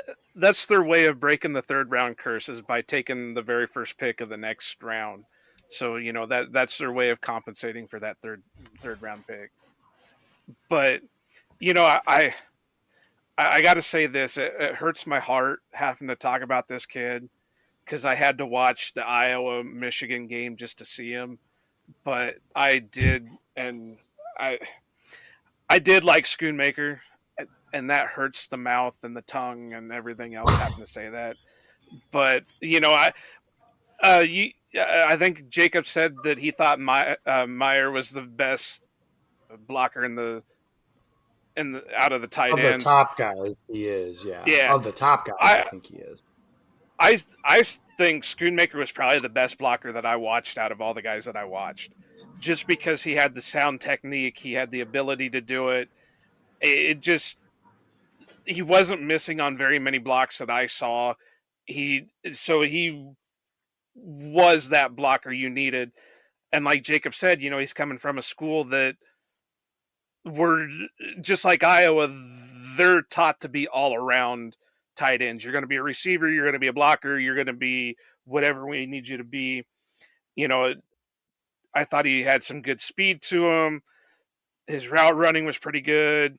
He did occasionally have a concentration drop, but, you know, that's an easy fix. The one thing that I saw that I really liked out of him was he had better pass rush moves than a lot of the pass rushers that I watched. I watched him do a shoulder dip, and he got past the DB that was on him like he was nothing. And I watched him do a swim move over another guy, and I was like, man, this guy's got better pass rush moves than half the defensive ends that I watched.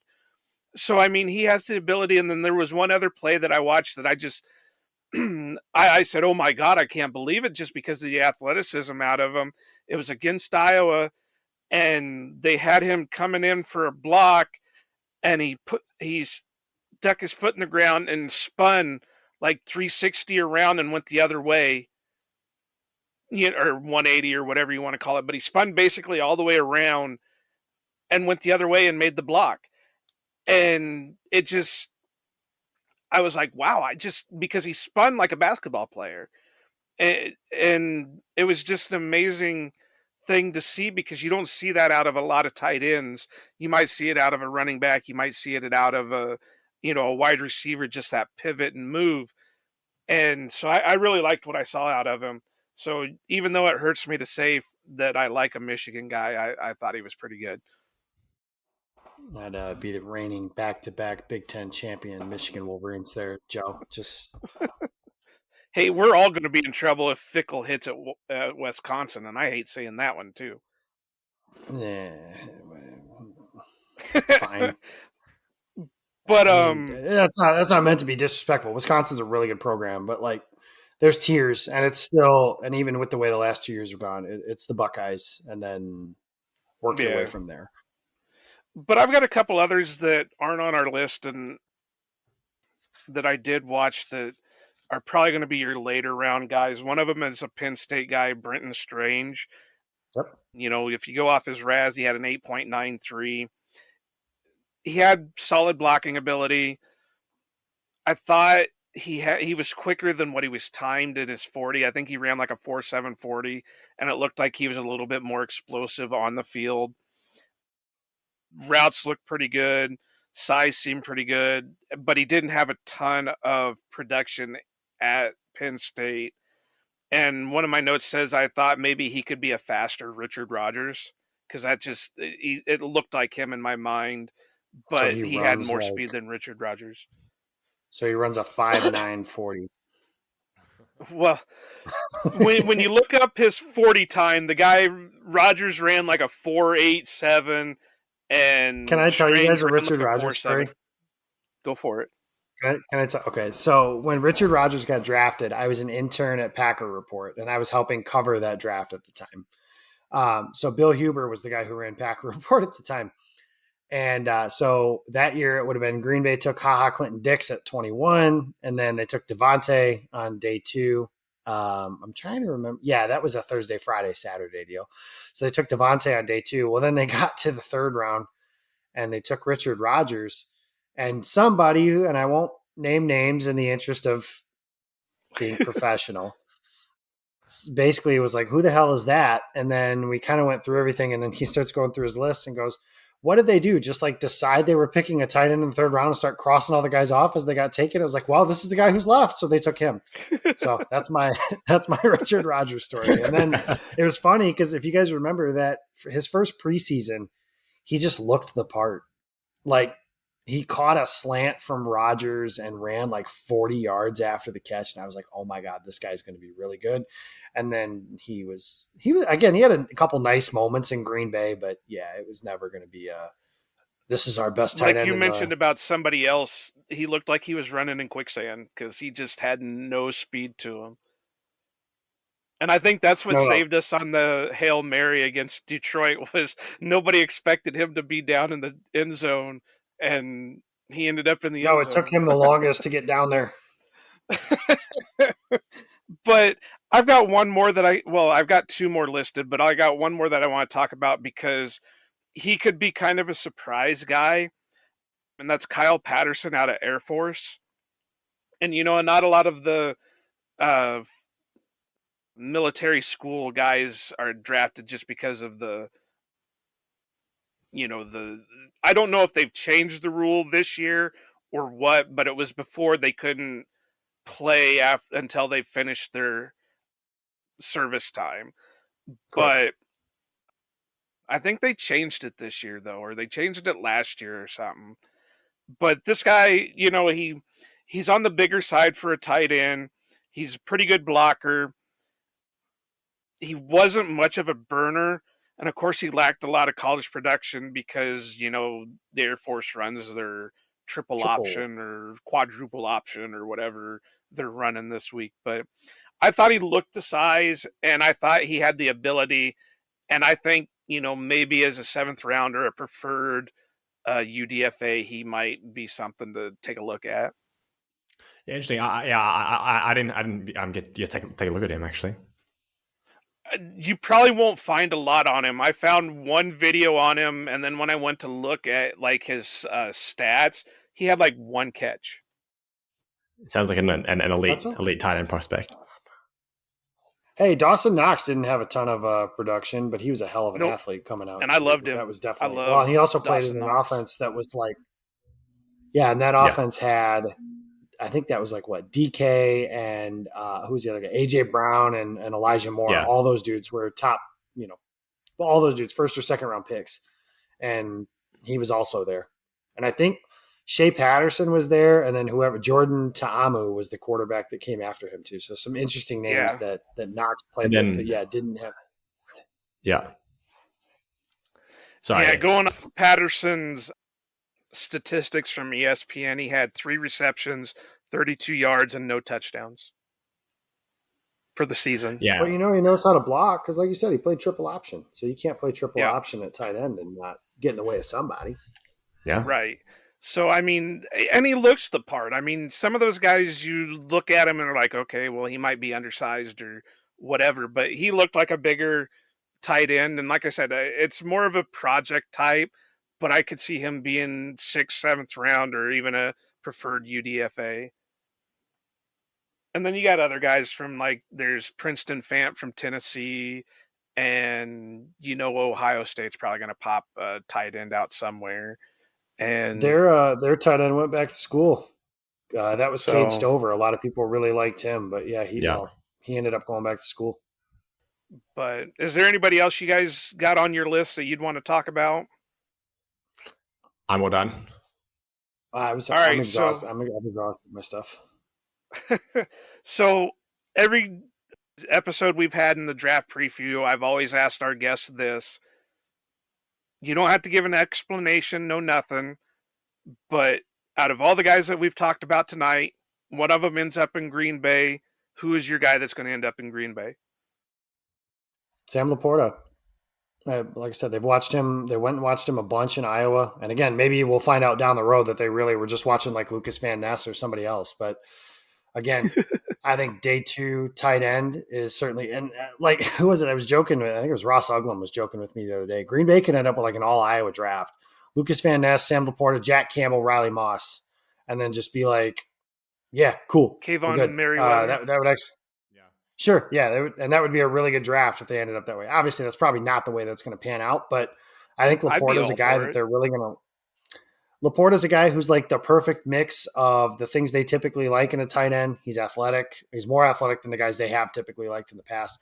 They're not, in my opinion, going to have to spend a first-round pick on him either. So I think, again, that honeypot is going to be that 45th pick, and he's the guy who I don't know if Michael Mayer is going to be available in a spot like that. Dalton Kincaid, kind of the same thing.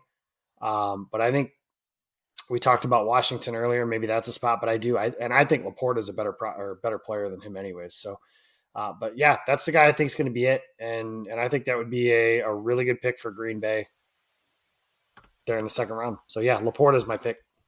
Yeah. What about you, Nick? Yeah, I think it's really funny because, theoretically the Matt LaFleur thing, they should be looking for like a lot of more like blocking tight ends, but the whole good era, they really haven't chased after those like big blocking dudes. They've actually gone after the big receivers. I mean, Jimmy Graham, Sternberger, even the guy like Tyler Davis, who's been hanging around for a bit. Like, to be fair, they signed Jimmy when McCarthy was still here, so that might have had something to do with that. Well, that's true. Rodgers had something to do with that too, because Rodgers, begged for Jimmy. Helped recruit, yeah.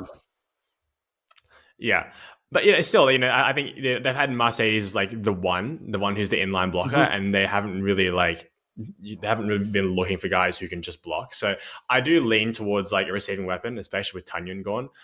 I think I'm right with you there, Jacob. It's going to be Laporta, I think, and if not Laporta, then I'll go Tucker Kraft out of South Dakota.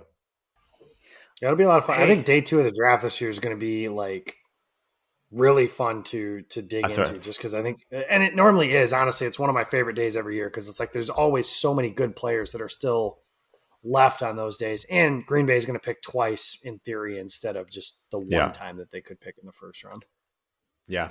And with the Rodgers trade, we don't know what picks we're going to get back out of it. So I mean, the day 2 and 3 could be our busiest. Well, they have like 100 picks on day 3 this year, anyways. Like they have 5 or 6. Granted, I will. That'll be one of those. I'll have my notifications on my phone, and they'll be like, "Oh, Green Bay took Jake Moody, kicker from Michigan," just to throw a name out there, and I'll be like, "Cool." Like I'm not watching the 7th round of the draft. Like, with all due respect to those guys, they deserve all the respect in the world, but I ain't getting paid to watch it, so I'll get who Green Bay picked, and then I'll do my stuff from there. I'll probably be at work, so that's the only thing I'll be able to do is pay attention to the late round picks. Sorry. Go ahead, Nick. I was just going to make a smart ass joke, so it's all yours. Go ahead. Jeff probably deserves it anyway. I was just going to ask, what's your one, Joe? Laporta. I'm on board with it. Obviously, from the Hawkeye perspective. Sorry. If not, if I wanted to be different and didn't want to pick Laporta, I would have to go with Schoonmaker just because I liked what I saw out of him. But that's going to be a later round pick. But I mean, it's about time they take a friggin' Iowa tight end after all these years. Now, I do know this too, and I don't know if they would have taken him anyways, but they did a ton of homework on TJ Hawkinson. Yeah, I know they did. But I do believe they would have taken Rashawn Gary if he was there. Like, I believe that story when Mike Smith, because Mike Smith is not a bullshitter. So when he says something, you're not like, oh, he's exaggerating for like his guy or whatever. Like he'll tell you how he feels kind of thing. When he says he had Rashawn rated number 1 and that was a year that included Nick Bosa. Said he had Gary ranked number 1. Like, man, I think that was a guy that, like, if you guys remember, there was that comeback against the Jets where everybody was, oddly enough, against the Jets, where everybody was like, oh, tanking for draft position versus did winning that game matter? And like the difference would have been they got the 8th pick. And like all these years removed now, I think the only difference would have been that they would have just taken Rashawn Gary at 8 instead of 12. Like, I think that's the only thing that would have changed. Granted, I can't prove Most that, likely. but I just sure feels that way. There are guys that you could tell. Like last year, they took Quay Walker, and I got a friend of mine who talked to a Packers scout, and I don't have he's a well-known Packers like draft person, but I can't give the name because I don't have the authorization for who that is. But he talked to a Packers scout, and the conversation was, quote, Quay all the way.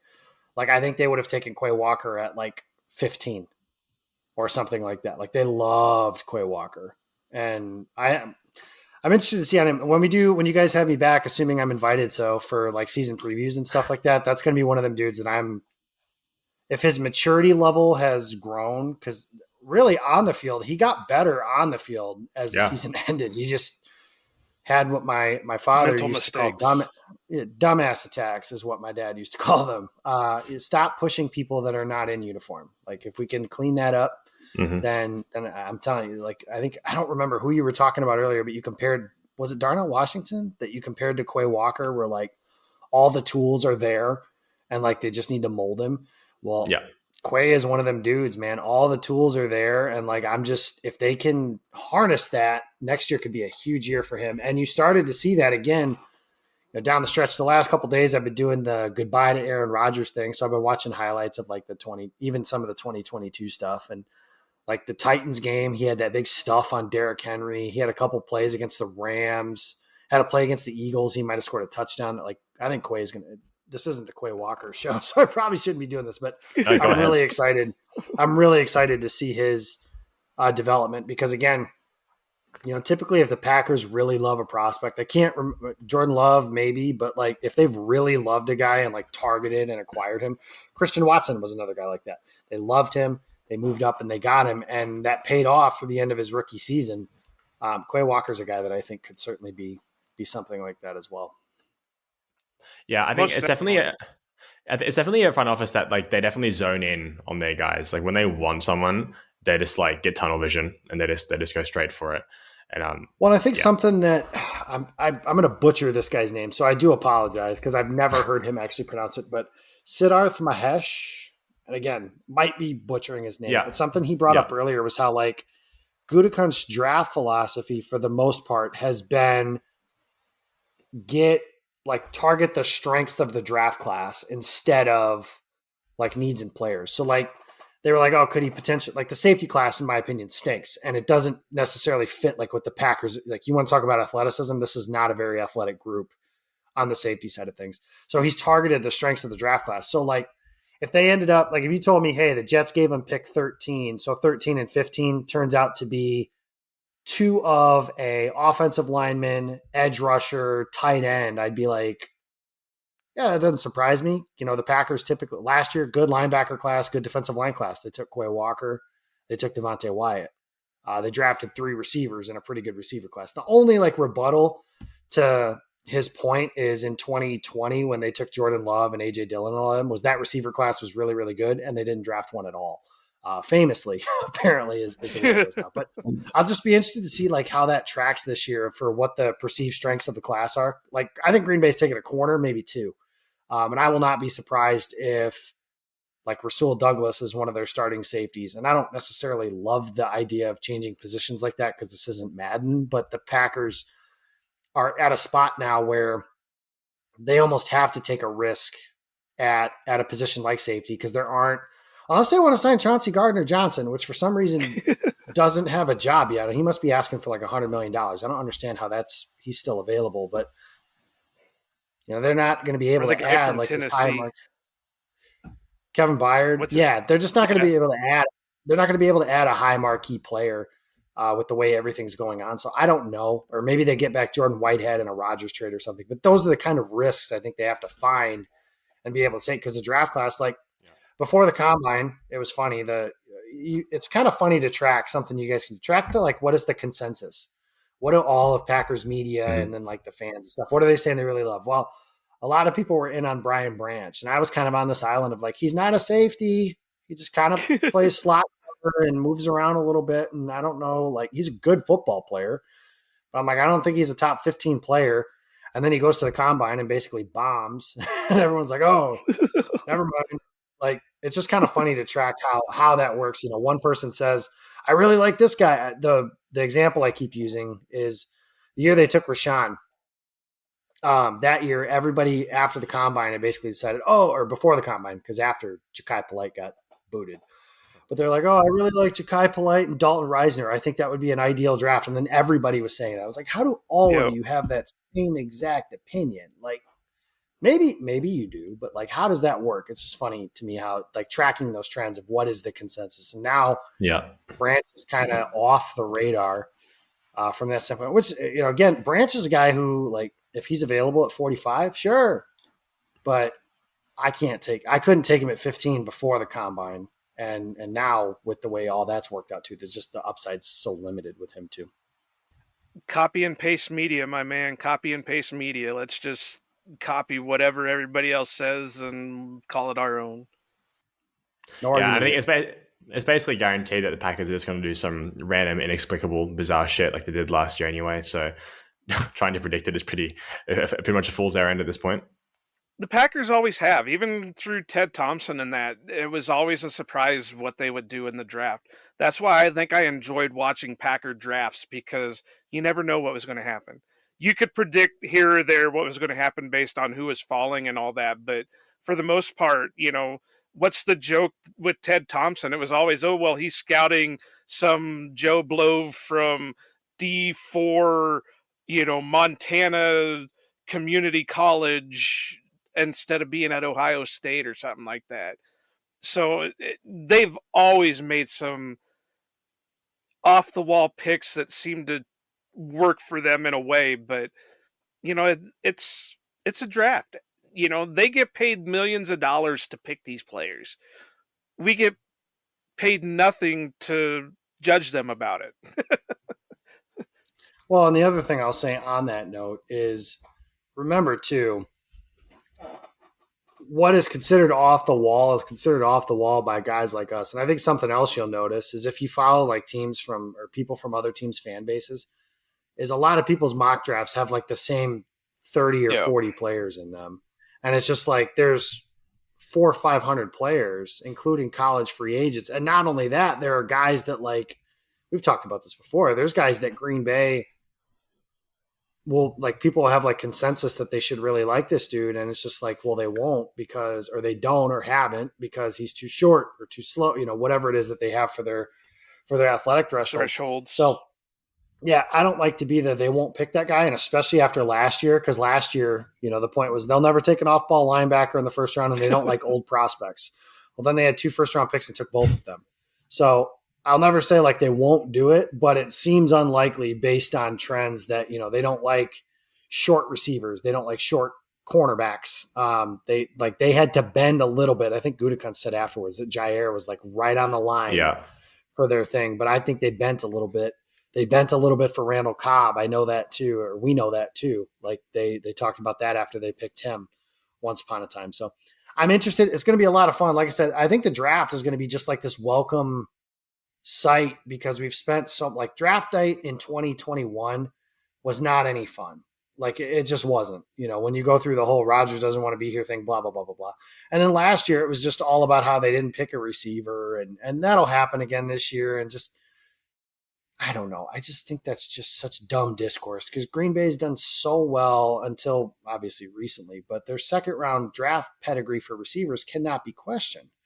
So I don't understand the idea that like they had to pick this dude, and it just had to. And not only that, in this year's receiver class, how many receivers are worth a first round pick? I don't know if there's any. Like, well, I take that back. Jackson Smith-Njigba was worth a first round pick, but I don't think he's a top 13 or 15 player, which is where Green Bay will theoretically be picking.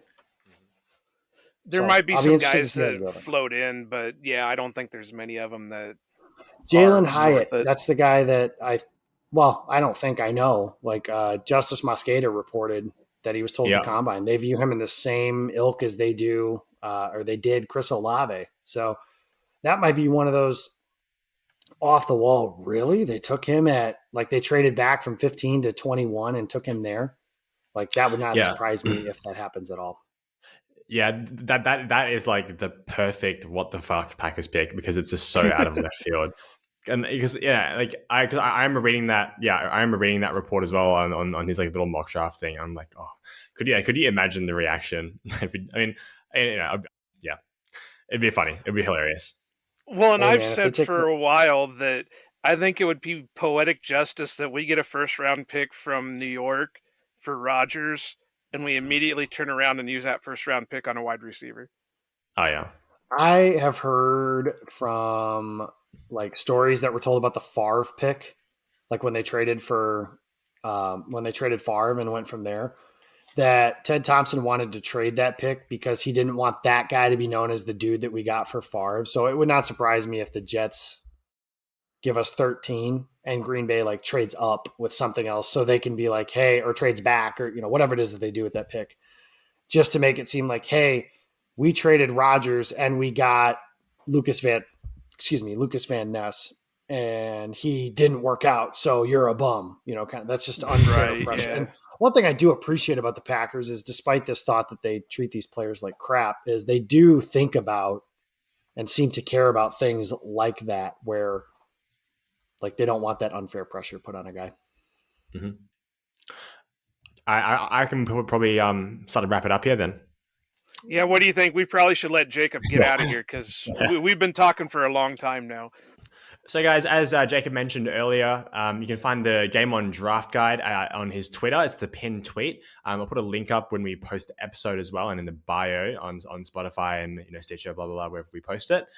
But for now, as always, you can find us on Twitter.